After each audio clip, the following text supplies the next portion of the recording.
Si hablamos de la resurrección de Keynes, tenemos que explicar primero por qué murió Keynes.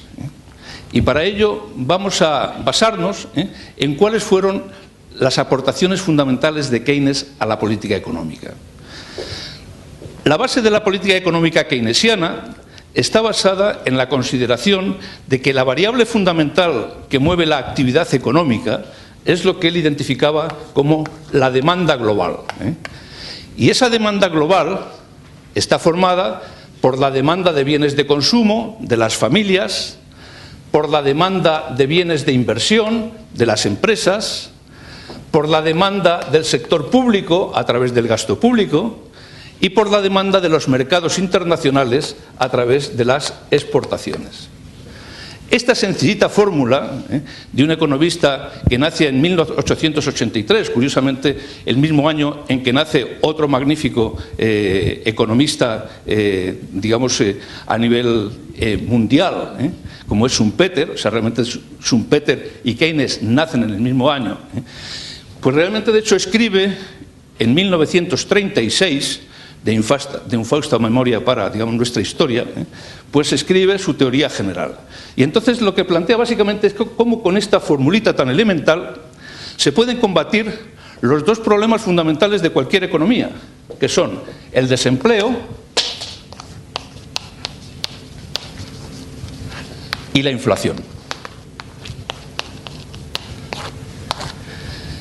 ¿Y qué es lo que dice Keynes respecto de cómo combatir el desempleo? Pues que para combatir el desempleo se produce fundamentalmente por una insuficiencia en esta demanda global. Lo que hay que hacer es subir la demanda global. ¿Y cómo se sube la demanda global? Pues estimulando el consumo. Y para estimular el consumo, ¿qué hay que hacer? Pues bajar los impuestos, bajar las tasas, en este caso los impuestos directos, con lo cual las familias tienen más dinero para consumir. O bajar los tipos de interés, bajar el coste del dinero para que los empresarios inviertan más, o aumentar el gasto público a través de la administración pública, los presupuestos generales del Estado, para que se hagan más escuelas, más hospitales, etc. Y fomentar las exportaciones mediante una disminución del tipo de cambio. Estas son, digamos, las recetas básicas para combatir el desempleo. ¿Y para combatir la inflación? Pues lo contrario, la inflación se debe a que realmente la demanda es excesiva. Los precios suben porque sube la demanda. Y entonces lo que hay que hacer es articular medidas para controlar esta demanda global, bajar la demanda global. Y para bajar la demanda global, ¿qué hay que hacer? Pues bajar el consumo. ¿Cómo? Subiendo los impuestos. Bajando la inversión, subiendo los tipos de interés. Disminuyendo el gasto público, que es el que hacen las administraciones, y promoviendo una elevación del tipo de cambio. Y entonces Keynes, además, plantea que el desempleo y la inflación no pueden coexistir. Porque, lógicamente, si el desempleo se debe a una insuficiencia de demanda, con una insuficiencia de demanda los precios tienden a bajar. Luego, desempleo con deflación. Ese era el modelo de Keynes. Si hay exceso de demanda, porque hay inflación, el exceso de demanda tira de la oferta y la oferta tira del empleo. Por lo tanto, realmente no puede haber inflación con desempleo. O sea, realmente, de hecho, esta situación es antinómica. Bueno, pues estas recetas keynesianas funcionaron perfectamente desde 1945 hasta 1973. ¿Y qué es lo que ocurre en 1973? Pues la crisis del petróleo. Y en la crisis del petróleo, ¿qué es lo que ocurre? Pues que por primera vez en la historia económica moderna van a coexistir desempleo e inflación. Cosa que no había previsto Keynes.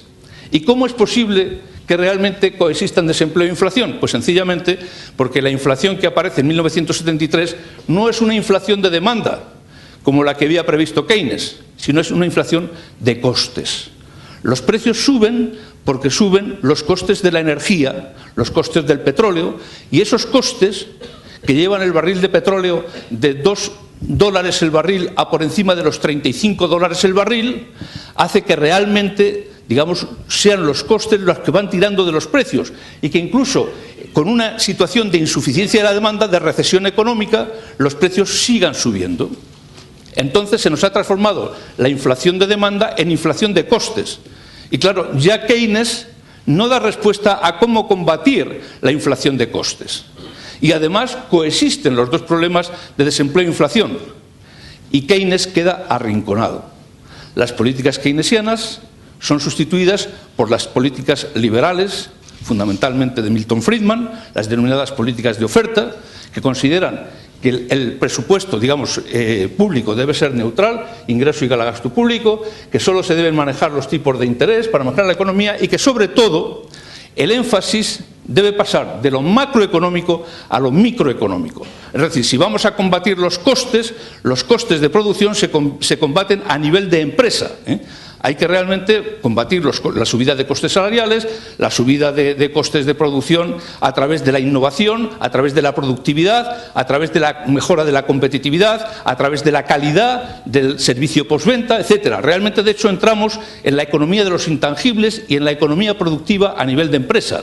Por lo tanto, realmente nos encontramos con que el énfasis de las políticas económicas pasa de lo macro a lo micro, Milton Friedman realmente se convierte, digamos, en la referencia de la política económica y Keynes queda arrumbado. Muerte de Keynes. Pero llega el año 2008 y Keynes resucita. ¿Por qué resucita Keynes? Pues porque la nueva situación que se ha creado hace que realmente la situación de desempleo no coexista con una situación inflacionaria, sino con una situación deflacionaria. Actualmente existe desempleo con deflación.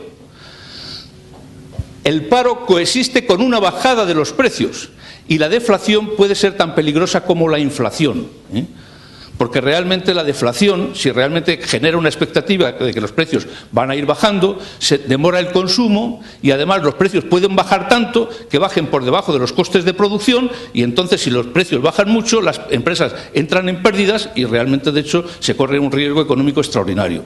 Entonces, como el desempleo y la deflación son la base de los problemas actuales, Keynes sí tiene la respuesta para combatir simultáneamente los dos problemas, desempleo y deflación, que es estimular la demanda global.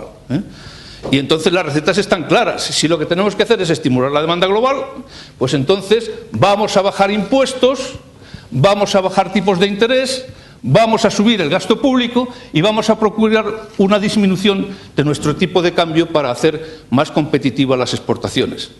Y estamos matando dos pájaros de un tiro. Keynes ha resucitado. ¿Cuáles son, y con esto voy a terminar ya, las limitaciones del modelo keynesiano en estos momentos? Pues las que estamos viendo en España, que realmente no es lo mismo luchar como ocurría en la época anterior de Keynes, donde el problema fundamental era la inflación, porque durante los años 50 y 60 había una situación práctica de pleno empleo, porque luchar contra la inflación exige medidas presupuestarias, como veis, de subida de impuestos y bajada del gasto público. Por lo tanto, realmente, de hecho, se trata de presupuestos restrictivos, disciplinar el gasto público y aumentar impuestos. No hay déficit público, no hay deuda pública. Sin embargo, si vamos a luchar contra el desempleo y la inflación, el problema está en que con la bajada de impuestos y la subida del gasto público estamos generando déficit público y deuda pública. Y además, en la situación actual, países como España, todos los integrantes de la Unión Europea, ya no pueden utilizar los instrumentos de política monetaria que utilizaba antes Keynes, porque ya España no tiene control ni sobre los tipos de interés ni sobre el tipo de cambio. Por lo tanto, los únicos instrumentos de política económica de que dispone en estos momentos un país de la Unión Europea son los instrumentos fiscales, impuestos y gasto público. Y claro, si realmente viéramos un mundo independiente y España no estuviera en el euro ni estuviera en la Unión Europea, pues posiblemente pudiéramos indefinidamente mantener una política de bajada de impuestos y subida del gasto público, aumentando el déficit y aumentando la deuda pública indefinidamente. Pero estamos en el euro y hemos firmado un pacto de estabilidad. Y esto supone que realmente, de hecho, la Unión Europea nos obliga a disciplinar nuestro gasto público y nuestra deuda pública. Y entonces realmente no podemos utilizar políticas expansivas desde el punto de vista fiscal indefinidamente. Y esto es lo que realmente el escenario en el que actualmente nos encontramos.